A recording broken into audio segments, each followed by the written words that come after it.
Urwah bin Zubair, anak beliau, menceritakan di tubuh ayahku Zubair ada 13 luka sabetan pedang. Salah satunya di pundaknya, dan itu semua karena berperang. Karena itu semua berperang. Luka itu saking dalamnya, sabetan pedang yang dipukul ke badannya membuat lubang. Ada sabetan pedang itu lubang, dan aku bisa memasukkan jariku dalam luka itu. 2 sabetan pedang yang sangat dalam, ada 3 ya, 2 didapatkan di perang ya, Badar, dan 1 lagi di perang Yarmuk. Jadi ini sabetan pedang yang didapat di pundaknya. Karena Zubair punya ciri khas. Kalau berperang itu, begitu berhadapan sama musuh, tinggal tunggu instruksi. Panglima perangnya mengatakan Allahu Akbar, dia paling depan, paling pertama menyerang. Gitu kan? Selalu di depan, tidak pernah terakhir, tidak pernah di tengah-tengah, selalu awal. Dan dia tidak pernah mau puas, kecuali dia sudah dobrak musuh, pakai kudanya, sampai ke ujung pasukan. Setelah itu dia kembali lagi, nyerang lagi dari sana sampai ke sini. Akhirnya kocar-kacir musuh gara-gara itu. 1 orang. Nggak ada orang berperang, kalau orang-orang non-muslim ya, mereka tidak kejar namanya mati syahid, mereka tidak tahu namanya mati syahid. Maka mereka ya ragu-ragu, kalau berhadapan musuh baru menangkis, baru menyerang. Tapi tidak ada yang berani langsung menyerang. Dan ini tokoh luar biasa, keberanian yang luar biasa dimiliki oleh Zubair radhiyallahu anhu. Tapi nanti juga akan ada bahasan dalam peperangannya. Ini cuma sekedar gambaran saja. Kata Ali bin Zaid rahimahullah, seorang ulama tabi'in, aku pernah melihat Zubair di bagian dadahnya ada seperti tanda-tanda yang besar, seperti mata-mata unta. Dan itu adalah tanda tusukan tombak atau anak panah. Jadi biasanya kalau tombak dilempar, tertusuk di badan seseorang, maka menghasilkan lubang. Gitu kan? Zaman sekarang mungkin masih ada cara untuk dioperasi, dikembalikan, ditutup. Zaman dulu nggak bisa. Jadi tombak ya sudah ditutup sampai darahnya berhenti kering sendiri, ya sudah berarti jadi berbekas. Gitu kan? Di dada Zubair ditemukan banyak sekali ya. Waktu beliau terbuka bagian bajunya, karena zaman dulu orang menggunakan izar dan rida ya, seperti baju ihram. Jadi bagian atas itu cuma dililit-lilit saja, biasanya begitu. Maka ada kelihatan lubang-lubang tersebut, itu adalah bekas tombak atau anak panah. Dan beliau tetap tidak pernah mengeluhkan kepada orang lain. Dan ini masuk dalam substansial bahasan bagaimana kesabaran dia dalam menerima apapun yang diterima dari jalan Allah Subhanahu Wa Taala. Zubair termasuk orang yang hijrah di Habasyah. Dan Habasyah ini adalah Ethiopia tentunya. Di awal-awal Islam, kaum muslimin banyak disiksa oleh orang-orang kafir Quraisy, bagaimana kita tahu, sampai Allah Subhanahu wa taala mengizinkan melalui lisan Nabi Muhammad sallallahu alaihi wasallam untuk hijrah ke Habasyah. Ya, hijrah ke Habasyah. Maka hijrahlah sahabat-sahabat Nabi, dan diantaranya adalah Zubair bin Awwam. Dan ini ada fadilah sendiri. Karena orang yang hijrah itu punya pahala. Ya, hijrah itu ibadah. Dan Zubair termasuk sama dengan Utsman bin Affan, hijrah ke Habasyah dan ke Madinah. Jadi 2 pahala hijrah yang mereka dapatkan. Pada saat sahabat tinggal di Ethiopia, di Habasyah ini, Najasyi, raja mereka pada saat itu yang akhirnya masuk Islam di tangan Ja'far bin Abi Thalib, dan ada hukum sendiri di sini. Najasyi pada saat masuk Islam didengar oleh para pendeta-pendeta dan pastor, dan mereka pada saat itu sudah mengatakan Isa anak Tuhan, maka mereka pun berusaha mengunggulingkan Najasyi. Maka Najasyi akhirnya menyembunyikan Islamnya, dan beliau sempat meletakkan di bagian bajunya lembaran Al-Quran dari yang ditulis di atas kulit, dibawa oleh Ja'far lalu ditaruh di dalam dadanya. Lalu dikumpulin sama dia pastor-pastor semua, sambil dia mengatakan, kenapa kalian memerangi saya? Kata mereka, engkau telah berkhianat wahai raja. Engkau telah mengubah keyakinan kami bahwasanya Isa itu anak Tuhan. Gitu. Lalu kata Najasyi, apa yang kalian yakini? Mereka bilang, kami yakin kalau Isa anak Tuhan. Lalu Najasyi pegang dadanya sambil niat untuk memegang Al-Quran tadi, dan dia mengatakan, saya dalam keyakinan ini. Gitu kan? Maksudnya Al-Quran ini. Mereka tangkapnya keyakinan seperti yang dipegangi oleh orang-orang Nasrani. Karena waktu itu memang dia akan digulingkan. Gitu kan? Yang terjadi adalah ada salah satu dari pastor yang ada hadir pada saat itu, sukunya Najasyi, dan dia tidak terima itu. Dia bilang, pasti Najasyi ini dusta, nggak mungkin. Dibentuklah sama dia pasukan untuk memerangi Najasyi. Terjadi perang. Nah, sebelum terjadi perang, kaum muslimin sahabat yang sudah lari dari Mekah waktu itu merasa tentram di Ethiopia karena dikasih makanan, minuman, naungan, mereka bebas beribadah semaunya, gitu kan. Bahkan Najasyi sempat syahadat di tangan Ja'far bin Abi Thalib. Makanya waktu beliau meninggal, Nabi SAW sempat mensolati baik Najasyi, karena waktu beliau meninggal sudah tidak ada lagi sahabat di Ethiopia, semua sudah hijrah ke Madinah, gitu kan. Maka Nabi SAW mensolati gaib, dan ini juga sebuah hukum sendiri, bahwasanya sholat gaib itu dikerjakan bagi orang yang tidak ada ya, muslimin yang lain mensolatinya. Kalau kita di Indonesia kan meninggal di Surabaya, Jakarta sholat gaib, di Bandung sholat gaib. Ini nggak pernah ada sunnahnya sebenarnya. Satu-satunya riwayat berhubungan dengan sholat gaib adalah sholatnya Nabi SAW untuk Najasyi waktu Najasyi meninggal di sana karena tidak ada satupun muslim di sana, sendirian dia. Maka Nabi SAW sholatnya di Madinah, gitu kan? Itu hukum syar'i yang ada diambil. Tapi ringkas cerita adalah pada saat Najasyi diserang oleh sepupunya sendiri yang juga salah satu pastor membentuk pasukan, terjadi peperangan. Najasyi sempat mengamankan beberapa sahabat, semua sahabat untuk menyeberang Sungai Nil. Jadi kalau kita lihat Ethiopia itu berada di wilayah Afrika. Antara Afrika, Ethiopia dengan Jazirah Arab itu ada Laut Merah. Ya. Ada pecahan Sungai Nil di situ. Maka dia pun atau Najasyi menurut sahabat-sahabat untuk menyeberang Sungai Nil. Ya kalau saya tahu sih bukan Sungai Nil, dia menyeberang Laut Merah sebenarnya. Selamatkan diri ke wilayah Yaman di tepi Laut Merah, disuruh tunggu di situ.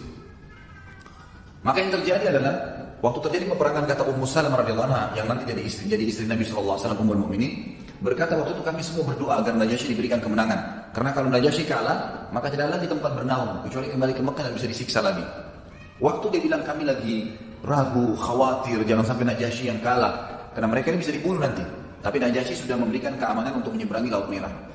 Kata Ummu Salamah, kami pun akhirnya berkata satu sama yang lain, siapa kira-kira yang berani menyeberang laut ini, lalu menyaksikan peperangan, melihat siapa yang menang, lalu menginformasikan kepada kami.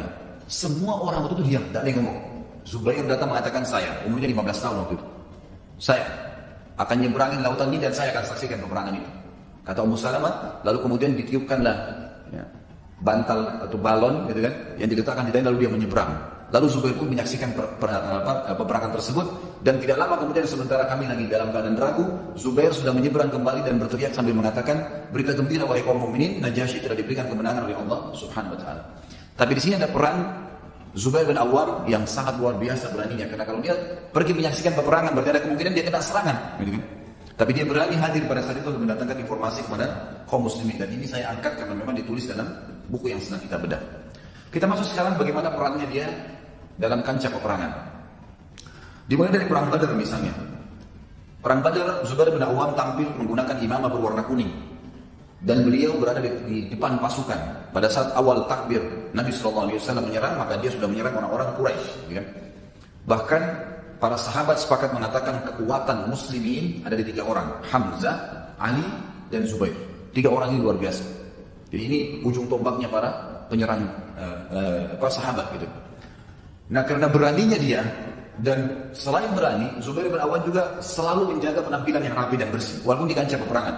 Bajunya selalu bersih, penampilannya bersih, imamahnya bagus, sampai akhirnya ya, para sahabat mengatakan, diantaranya anaknya sendiri yang bernama Urwah mengatakan, perang Badar, Zubair ayahku menggunakan sumban warna kuning, lalu Jibril pun turun dengan penampilan seperti Zubair, sebagaimana Nabi SAW sampaikan kepada para sahabat bahwasanya di kancah peperangan sekarang ada Jibril yang sedang turun, dan Jibril menggunakan pakaian atau imamah seperti yang digunakan oleh Zubair bin Awwam. Dan ulama mengatakan ini sebenarnya sebuah kelebihan tersendiri, karena memang Jibril tidak menjelma menjadi manusia kecuali memang pada orang-orang tertentu.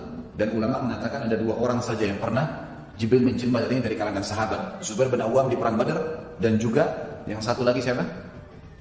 Dihya al-Kalbi radhiyallahu anhu ajma'in. Ini karena sering penampilannya rapi, bersih, maka Jibril pun berpenampilan seperti orang ini. Baik, dikatakan bahwasanya di perang Badar Zubair bin Awwam membunuh 2 orang dan dua-dua ini adalah tokoh Quraisy. Yang pertama adalah Abu Dhatu Kabsh. Abu Dhatu Kabsh ini julukannya ya. Kabsh ini sebenarnya lebih cenderung kepada otot. Abu Kabsh mungkin orang yang berotot besar, kekar gitu ya. Sebagian mengatakan Kabsh ini adalah perut, sehingga memang perutnya orang ini agak besar. Tapi yang jelas postur tubuhnya besar sekali. Namanya dia Ubaidah bin Sa'id bin As. Namanya orang ini Ubaidah bin Sa'id bin As. Dia ini terkenal sekali penunggang kuda Quraisy yang terbaik, dan dia juga salah satu dari prajurit Quraisy yang meletakkan dari kepalanya sampai kakinya semuanya besi dan cuma kelihatan matanya. Serta dia satu-satunya pasukan Quraisy yang mahir memainkan pedang, tapi yang panjang. Pedang itu disebutkan ya, ukurannya kalau kita sekarang mungkin bisa sampai 5 meter. Pedang yang sangat besar. Jadi bagian depannya pedang yang dari pegangan tangannya sampai ke bawah itu semuanya besi saja, gitu kan. Jadi sangat panjang pedang itu dipakai, bisa sampai 5 meter panjangnya pedang ini, dan dia sangat mahir. Di kancah peperangan Badar, dia menyiksa kaum muslimin. memukul orang di sini kesakitan, ada yang patah tangannya, ada yang putus, ada yang dibunuh sama dia. Lalu beberapa sahabat mendatangi Nabi SAW mengatakan, ya Rasulullah, ini Abu Dzatul Qarsy mengganggu kami, berbahaya kalau dibiarkan. Maka Nabi SAW mengutus Zubair, cari Zubair, suruh Zubair hadapin. Zubair pun mengatakan, saya mendekati Dzatul Qarsy, dan dia bilang, saya tidak temukan ada celah di mana saya bisa membunuhnya, semuanya besi. Banyak, waktu dia lagi tebas-tebasin sahabat tuh, banyak sahabat ada yang pukul kakinya, ada yang pukul kudanya pun pakai besi semua. Tapi nggak mempan. Ada yang lemparin panah, panahnya jatuh kena baju besi, nggak tembus, gitu kan? Maka Zubair bilang, saya tidak menemukan celah untuk membunuh orang ini. Lalu Zubair tidak putus asa. Dia bilang, saya pun mengelilingi orang itu. Terus sementara dia lagi menebas nasinya, saya kelilingin terus, saya lihat celahnya di mana nih. Sampai saya berhadapan dengan dia. Dan Zubair bin Awam ini juga termasuk orang yang tinggi besar ya. Karena dalam kisah, dalam riwayat dikatakan dia sama dengan Umar bin Khattab. Kalau dulu di atas kuda, kakinya sampai di tanah. Dia orangnya tinggi luar biasa. Kalau laki-laki sekarang mungkin antum yang 2 meter tingginya, ada ikhwan 2 meter. Kalau dulu di atas kuda, kakinya paling sampai di perut kuda kan? Anggaplah sampai lewatin perut kuda sedikit. Kalau sampai ke tanah itu berapa banyak, berapa tinggi itu? Gitu kan? Luar biasa. Beliau gitu kalau naik kuda, kakinya sampai ke bawah. Gitu kan?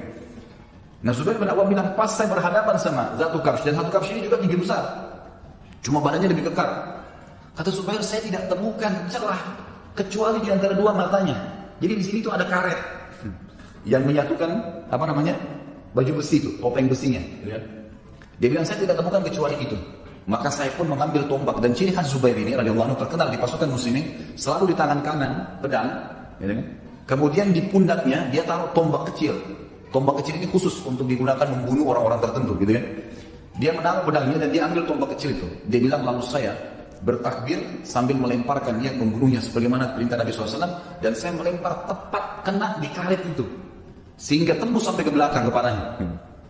Dalam riwayat lain dikatakan Zubair bin Awam mendapatkan celah, kemudian meloncatin Dzatul Qarsy ini sampai jatuh dari kudanya, kemudian menancapkan tombaknya di celah tadi yang bisa kena, dan akhirnya terbunuh. Dan Zubair mengatakan, saya berusaha menarik tombak saya kembali itu dengan sangat susah payah sampai bengkok tombaknya gitu.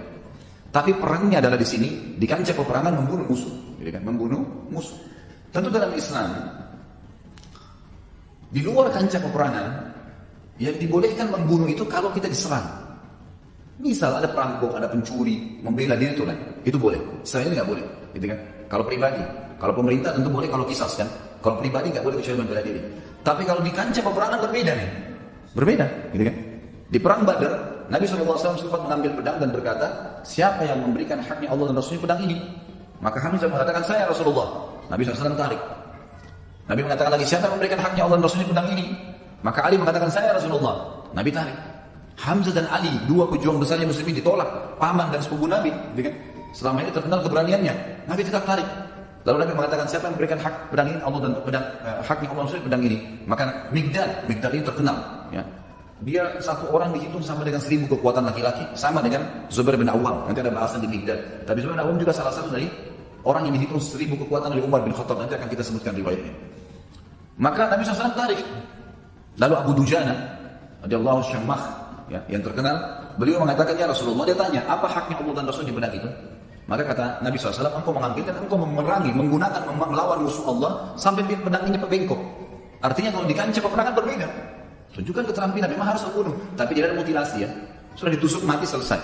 Tapi tidak boleh sama sekali kita lari dari kancah peperangan, rasa takut. Nggak perlu semuanya. Nggak ada rasa takut bagi seorang muslim. Tidak ada sifat pengecut, malas, perhitungan dalam Islam. Tidak ada itu. Sama sekali. Bahkan Nabi SAW mengatakan, Allah menya'udzubika minal jubni wal bukhl. Ya Allah, jauhkan kami dari sifat pengecut dan perhitungan, bakhil, pelit. Jadi kan, di jalan Allah SWT. Ini tidak boleh ada. Nggak ada pengecut dalam Islam. Tapi kita merendah. Di luar kancah peperangan kita merendah. Siapa yang tawadhu, ya, kepada Allah, di jalan Allah, Allah akan angkat derajatnya. Merendah, tidak sombong. Ya. Di luar. Tapi dalam kancah peperangan lain. Abu Dujana waktu sudah mengambil pedang tadi, maka dia pun mengelitkan imamah merah di atas kepalanya. Kemudian dia membusungkan dadanya sambil memegang pedang dari Nabi SAW dan ditaruh di dadanya, menunjukkan kekuatannya dia. Lalu kata Nabi SAW, caranya orang ini, Abu Dujana, dibenci oleh Allah kalau di luar tempat ini. Tapi kalau di sini dibolehkan, di kancah peperangan, menunjukkan kekuatan untuk musuh. Ini pelajaran lain ya, yang mesti kita ambil. Maka Zubair bin Awam dan sahabat-sahabat Nabi yang lain sangat paham masalah ini. Menghadapi musuh tidak perlu tunjukkan kelemahan.